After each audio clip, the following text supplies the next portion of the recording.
Walkout किया है। National conference ने हाउस को मिसलीड करने का कोशिश किया है और पहला मिसलीडिंग स्टेटमेंट मुख्यमंत्री ने और दूसरा उप मुख्यमंत्री ने दिया है। ये तकरीबन वही लोग हैं जिनको हमने तो कोई लगाया नहीं। ये सब नेशनल कॉन्फ्रेंस, पीडीपी, कांग्रेस, इनकी सरकार के कार्यकाल के दौरान ये लोग लगे थे और कोई सर्टेनिटी नहीं है, तनख्वाह का कोई अता पता नहीं है, कब पक्का होंगे इसका कोई पता नहीं है। जबकि सुप्रीम कोर्ट कहती है कि बार बार किसी मुलाजिम को ऐसे असमंजस की स्थिति में रखना। जम्मू कश्मीर के विकास की बात तो करें, लेकिन जम्मू कश्मीर की ह्यूमन रिसोर्स के लिए हम लोग क्या कर पा रहे हैं? हाँ, सिर्फ यही बोल देना कि 10 साल हम रहे नहीं, अब 10 साल आप आए, तो उसका थोड़ी देर मैं उसको भी एक्सप्लेन करूंगा। तकरीबन 3 वर्ष तक कांग्रेस की और peoples democratic Bharatiya Janata party की और पीडीपी की गठबंधन की सरकार रही है। उस कार्यकाल में भी हम ही लोगों ने इनको ऑनलाइन किया, हम ही लोगों ने इनको पक्का करने के लिए SRO 520 और 521 लेके आए। हमारी सरकार चले गई, लेकिन गवर्नर रूल में भी हमने एक पूरा रोड मैप तैयार किया इनके साथ बात करके। हमने अपने घोषणा पत्र में लिख के दिया, हमारी सरकार आएगी, हम पहला काम करेंगे कि हम इनको पक्का करेंगे और उनकी तनख्वाह में बढ़ोतरी करेंगे। लेकिन नेशनल कॉन्फ्रेंस जिसने इनको पक्का करने के झूठे वायदे कर करके इक़्तिदार में आई और आज अपनी बात से मुकर गया, पीठ दिखा दी इनको। आज बहुत बड़ा झूठ बोला, पहले तो गवर्नर्स एड्रेस और बजट स्पीच में, और उसके बाद आज मुख्यमंत्री उप मुख्यमंत्री ने सदन के पटल के ऊपर बहुत बड़ा झूठ बोलने का काम किया इसके विरोध में। और इसे अपने daily Vaser, contractual, NHM, MNREGA, सभी मुलाजमीन के साथ है, रहबरे जंगलात, रहबरे खेल, NYCs, इन सब के साथ सॉलिडरिटी दिखाते, इन सब के साथ समर्थन दिखाते हुए भारतीय जनता पार्टी ने वॉकआउट किया है। तब तक नहीं रुकेंगे जब तक इनके साथ इंसाफ नहीं हो जाए। मुख्यमंत्री ने प्रेस वार्ता की थी और उन्होंने कहा था कि आंकड़े कितने हैं वो भी उनके पास नहीं है।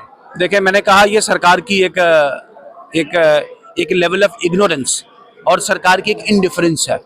आपने अच्छा सवाल पुट किया। श्यामलाल शर्मा जी ने काउंटर किया कि जब कांग्रेस NC की सरकार थी, श्यामलाल जी मंत्री थे, कैबिनेट सब कमेटी का गठन हुआ, पूरा डिसीजन हुआ, लेकिन नेशनल कॉन्फ्रेंस की तरफ से एक लेथार्जी, सुस्ती दिखाई गई, जिस वजह से पकेरियों श्यामलाल जी ने इस्तीफा भी दिया था। एज मिनिस्टर उन्होंने कांग्रेस NC सरकार से इस्तीफा देके बाहर निकले जब उनकी बात नहीं सुनी पाई थी। तो मैं आपको बताना चाहता हूं, लगाए जिसने भी हैं, इनके साथ इंसाफ हो और जो अदालत, जो लॉ इसके लिए कहता है, उस लॉ का अनुपालन हो, लेटर में भी और स्पिरिट में। यही हम सब आज की प्रोसीडिंग्स में जो है काफी हंगामा हमें देखने को मिला। इस समय इरफान लोन सर हमारे साथ हैं। सर, भाजपा का जो वॉकआउट डेली वेजर्स के मुद्दे पर है, इस पर आपका क्या स्टैंड है, किस नजरिए से देखते हैं? देखिए, हम ये कहना चाहेंगे कि जो डेली वेजर्स है, हमारे SDF है, NYC है, हमारे SDF के लोग जो है कैजुअल लेबर्स हो, और उसके साथ साथ हमारे वोकेशनल जो लोग हैं उनकी भी डिमांड्स है, और आशा वर्कर्स और हमारे जो आंगनवाड़ी वर्कर्स है, सबकी जेन्युइन डिमांड्स है। और उसके साथ साथ अगर देखेंगे आप, हमारे जो रहबरी खेल है जी, या रहबरी जंगलात है, उनकी भी जायज मांग है। लद्दाख में जो रहबरी खेल है, उन लोगों की बढ़ोतरी हो गई, जबकि यहां पर नहीं हुई। तो सब लोगों की एक जेन्युइन डिमांड्स है।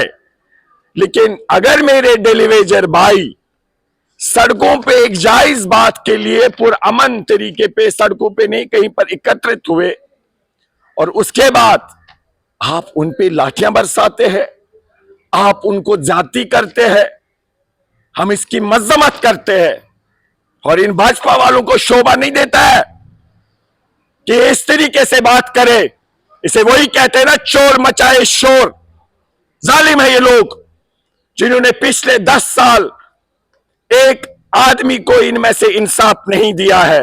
काश अगर इन्होंने इन सालों इन लोगों को, जिसे कहते थे नया कश्मीर, दिल्ली की दूरी, अगर इन्होंने इनमें से इनको इंसाफ दिया होता तो आज इतनी बड़ी तादाद में लोग जमा नहीं होते। मुबारक सर।